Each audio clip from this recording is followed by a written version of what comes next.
Venez pour une visite de l'exposition. Ici, vous avez des colonnes. Vous avez aussi des escaliers. Ces escaliers datent des années 40. Suivez-moi donc à la recherche des œuvres que l'on montre.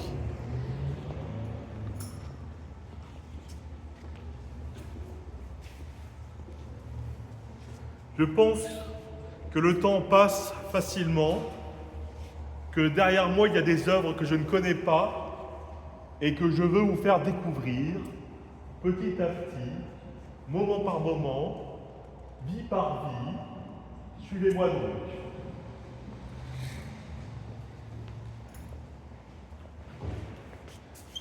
Ici, il y a des lumières chaloupées, des lumières qui n'arrêtent pas de parler entre elles. Ces lumières chantent, vacillent, tanguent. Les lumières tanguent. Et puis la vie aussi. Quand on voit cette statue qui nous regarde du haut de son buste, on croit que la vie avance toute seule, mais en fait non. La vie est elle-même une statue.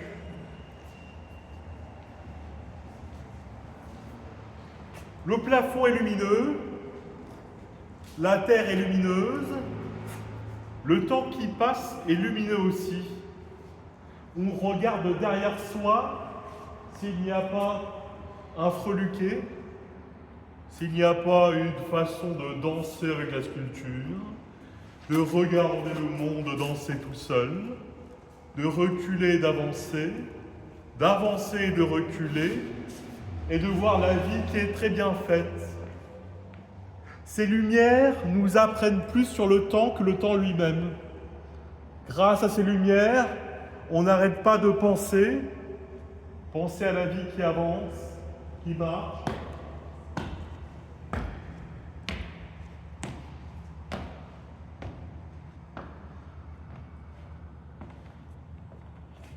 Entrez donc.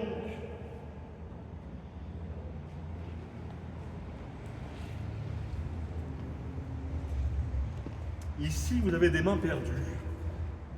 Des petites mains perdues que l'on laisse fleurir. Ces petites mains nous donnent le sentiment de vivre dans l'au-delà. Les peintures au plafond représentent des gens qui se battent, qui s'aiment en se battant, qui traînent leurs pattes un peu partout, dans un ciel trop grand. Un ciel qu'il faut apprendre. Un ciel avec lequel on passe les mouches qui m'attaquent, le temps qui avance,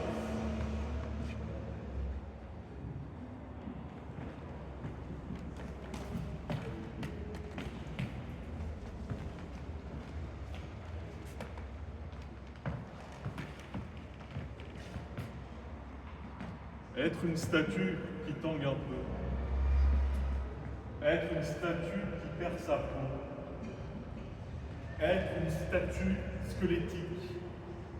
Être une statue comme une tortue qui, la tortue, avance comme ça. Petit à petit, verbe après verbe, action après action, réaction après action après réaction, et la tortue montre son dos.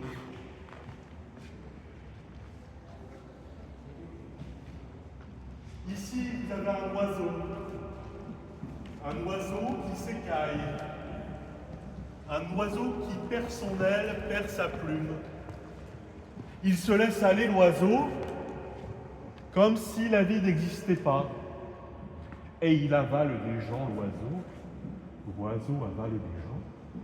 L'oiseau n'arrête pas d'avaler des serpents, des petits bonhommes qui eux-mêmes bougent, qui eux-mêmes ne s'arrêtent pas de bouger. Le serpent bouge.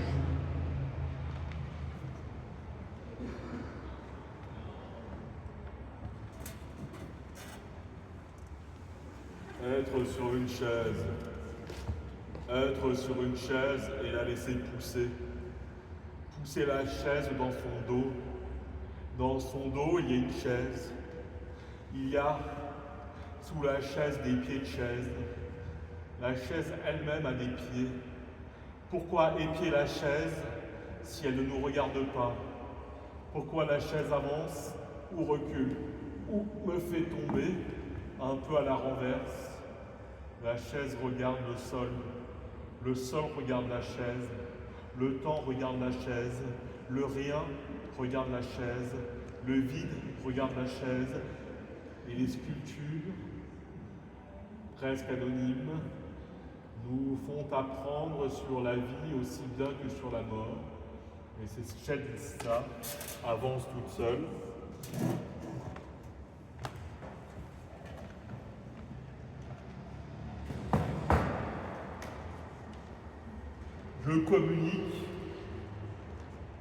Je communique facilement avec les œuvres.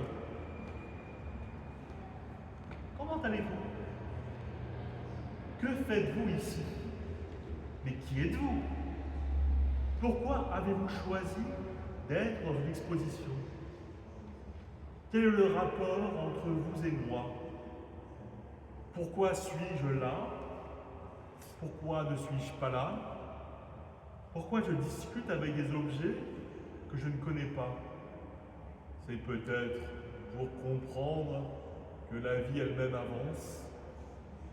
Elle a une stature, une ossature, un temps qui est squelettique, un temps rachitique. Et je me lève, je repose la chaise et suivez-moi pour la suite.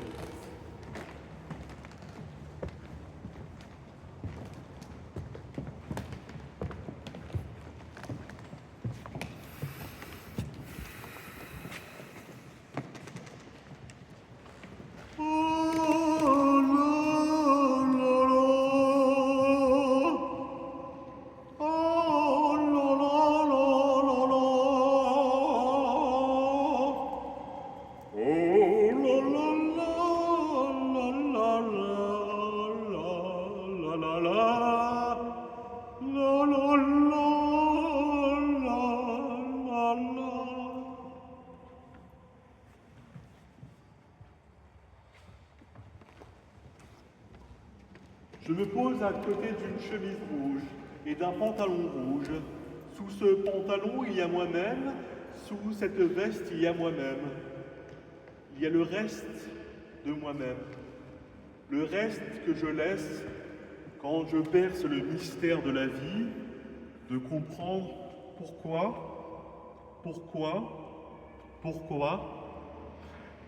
nous sommes aquatiques et en même temps inconnus.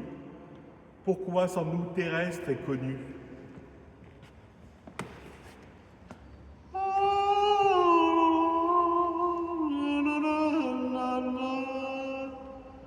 Suivez-moi donc.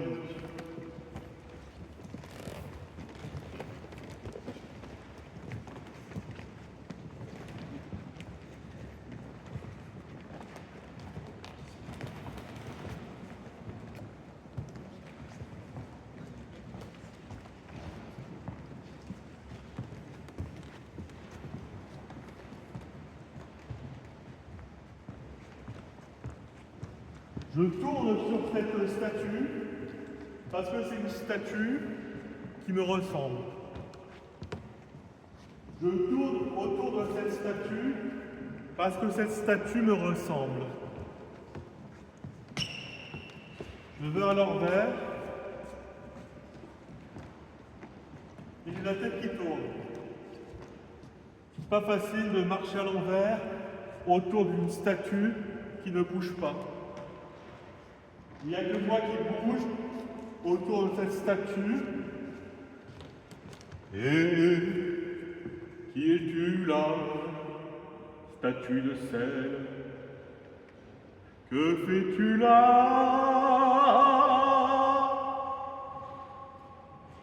dans mon berceau? Cherches-tu de l'eau ou bien du feu? ou bien du feu, ou bien du feu. Ici, vous avez la lettre T, comme trottinette, timide, titi et gros minet, tasse, tasco, tesco, talika, tapa, to, et le thé est là. Je me verse du thé dans ma théière.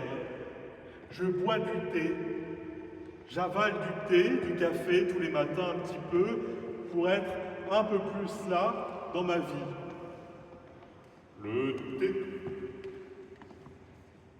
le A, le O, le J, le J, le K, le F, le T.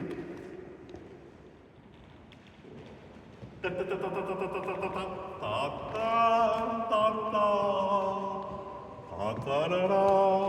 ta ta.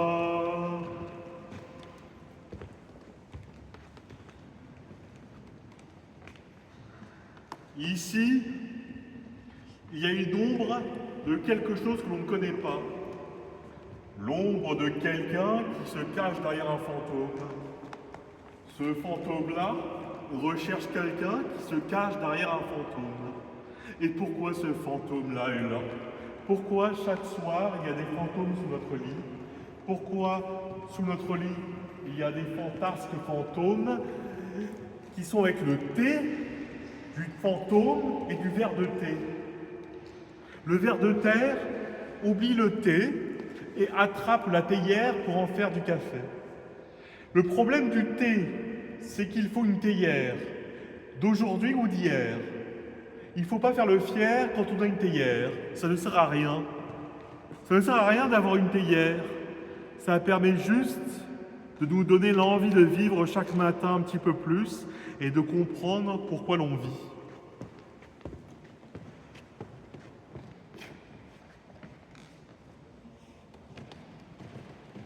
Quand j'étais enfant, je masquais mes angoisses en regardant la télé. Quand j'étais adulte, je masquais mes angoisses en écrivant. Quand j'étais vieux, je regardais le rien comme s'il n'existait pas.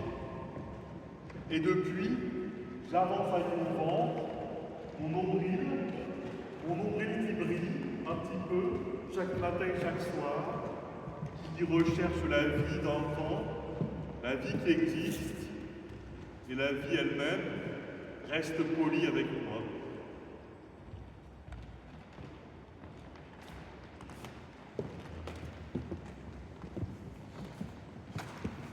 On va faire un écran de couleurs. C'est-à-dire qu'il y a plein de couleurs dans cet écran. C'est-à-dire qu'on peut refaire un Picasso grâce à cette vidéo-là, que toutes ces couleurs-là existent, et que moi-même j'existe dans ces couleurs. C'est-à-dire que je ne suis pas une couleuvre, je suis une couleur, et je regarde l'heure passer. Qu'est-ce qui se passe si je me mets devant? Je vois mon ombre qui agite le bras.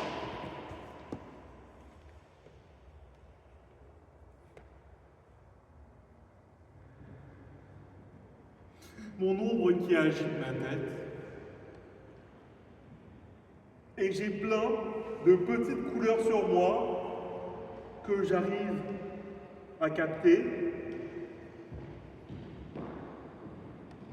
Et que je tombe et je me relève. Et j'avance toujours en fait. J'avance de façon sympathique. Un peu comme James Dean. J'avance de façon sympathique. J'avance comme si la Terre elle-même avançait. Comme si dans cette exposition, c'était des mondes, des mots et des mondes, et du Elvis. L'exposition permet d'exposer des lettres comme la lettre T, avec laquelle on fait des théières, comme je vous l'ai dit.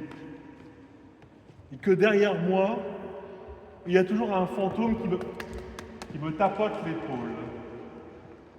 Je reste là, circonscrit dans ma circoncision, et je vois les couleurs avancer.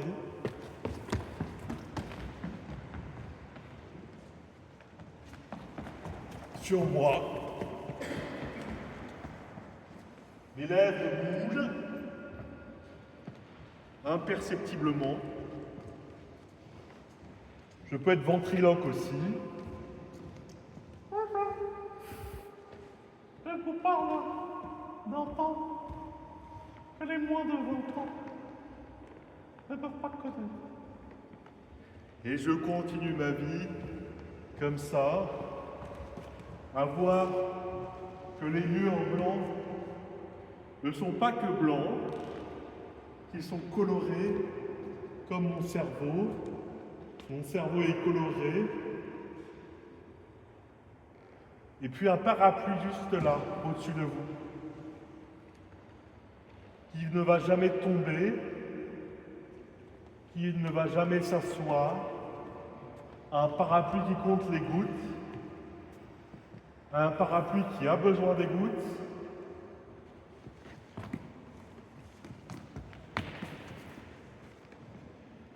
Et on regarde ce parapluie, on se dit qu'il est lumineux, qu'il avance tout seul, et puis on tombe, on se relève, on tombe, et on se relève.